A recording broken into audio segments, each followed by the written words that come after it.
Welcome to Hear the Word. I'm Brother Tom. He killed a cat. As a boy, one of our neighbors down the street killed a cat. He then dissected it in his garage. All of us boys gathered to see the gruesome scene. It was repulsive. Blood and guts don't affect me now as it did then. When my mother heard about the death and dissection, she was beside herself. She was a cat person. The very idea that a man would do such a horrible thing. However, our neighbor was completing a class assignment. He was going to college to become a pharmacist. The dissection of a cat was required. Even though he had a, quote, good reason, Mother never forgave him. I wonder how many people he helped medically in his capacity as a pharmacist.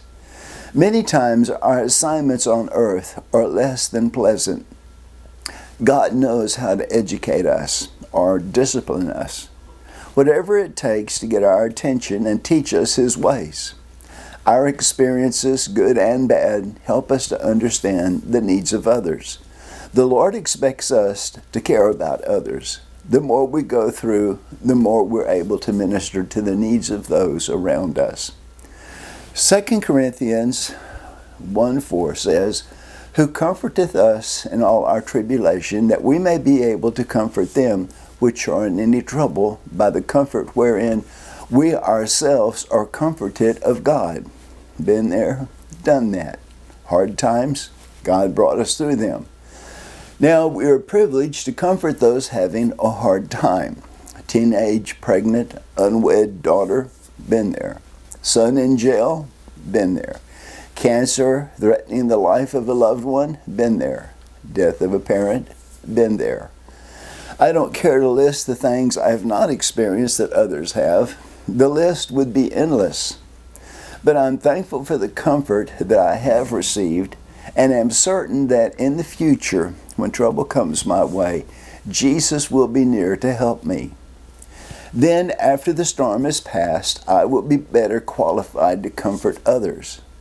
Joseph, accused of messing with his master's wife, landed in prison, but God worked it to good. Romans 8:28, "For we know that all things work together for good, to them that love God, to them who are the called according to His purpose."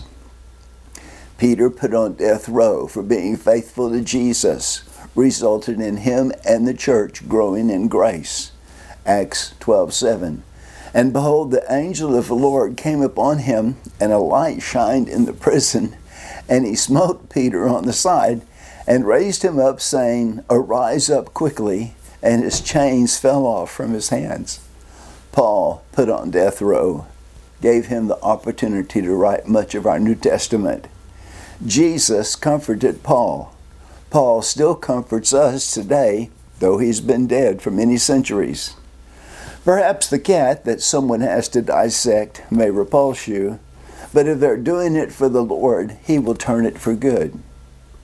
Blessings to you till next time. Bye for now.